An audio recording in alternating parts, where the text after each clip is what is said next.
This video will go through all of the properties for projects. Now, you can think of projects as jobs, work orders, sales orders, any long-term job that you will be performing. So what we want to do is give you a sense for what is in those. So I've clicked on the project's icon and I have a project selected. First thing you're going to notice is that projects can be organized by folder. So these happen to have no folder, but if I collapse that and I scroll down below, there are folders that jobs can be placed into. Simply selecting one of these jobs shows all the properties on the right, and that is the topic of this video. The first property is the name. This is what people typically see. They may scan this name on the shop floor to start a timer. You can also scan a project code. There is a description. You can assign projects or jobs to users so that only those users would see the job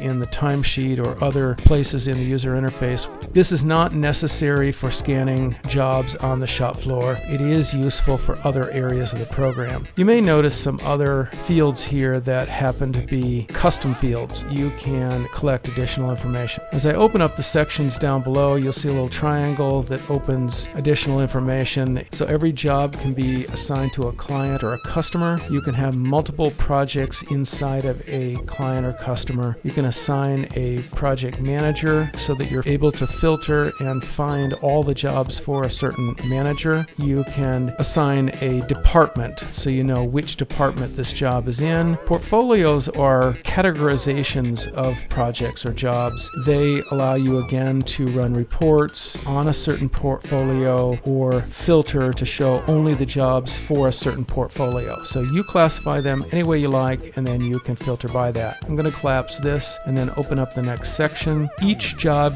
can be marked as active. You can actually scan a barcode that deactivates a job. You can then show these in the timesheet, and you can set it so that employees can log time to the job. If this is set to no, then they are unable to scan those barcodes on the shop floor. So this is a way for you to control access to the job. Project status section has some other optional fields, including status, priority. These are values that you can set on your own just to organize and manage the job. There may be a starting and a finish and a delivery, launch date. These again are all optional. You don't have to use these, but they are valuable when you go into home all views and then the project revenue. It allows you to look out into the future to see when revenue would be realized. Collapse this, open up the billing section, and here you see the billing and salary methods. These are the models that you can use to calculate costs, and you then see the client rate, salary rate, which will be used by these methods, and whether this is a fixed fee job. Collapse this, open up budget. Here again are some optional properties: estimated hours, expenses, costs, an estimation date if you were to give out a proposal for this job. The quantity and quantity built are calculated by standard time when you scan on the shop floor and set the quantity and quantity built, which are optional scans, but they will be updated here. You can see all the actual work and the actual expenses and the actual work that is performed by each person as they are scanning on the shop floor or even typing into the timesheet, and you'll know the percent complete. You also can know whether a timer is running for this particular job or not. And then in project control, you have the ability to set a warning or an error so that when a certain amount of the job has been performed, a pop-up would occur so that people know you're near the end of this job. In the extras section, again, you have a lot of other optional fields, including some text 1, 2, 3. You may have a purchase order for this job, a little extra information. The barcode scan message pops up when you scan to give additional information. It is optional, but it can communicate back to employees your desires for them as they're scanning this job. And there is also a script that determines whether you're allowed to log time to this job. So when barcodes are scanned on the shop floor, it will run this script to determine if they're allowed to even log time to the job. You can set a color, which is nice in certain user interface grids and dashboards. Again, we talked about the folder here. You're able to set the folder to categorize and manage those jobs. And then, of course, you can have an attachment. You'll know the history of the job, and this last one happens to be a custom field. This is, of course, course, optional. You can create those custom fields as we talked about. So any of these properties that you see in this list can be added